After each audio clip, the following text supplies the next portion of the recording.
Okay, this is kind of an unexpected find. What in the world?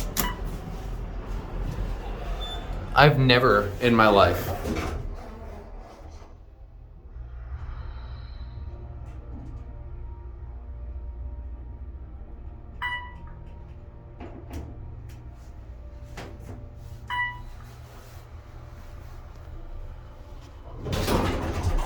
it's got classic leveling too. I could do a full ride on this. Ooh, white light. White lantern, that's cool. It's like a Vandal Resistance Series 1. That is weird. I have never. No Otis label, that's interesting. Oh, we got a rare pull station out here too. There it goes, and there's a Honeywell pull station, that's for Nathan.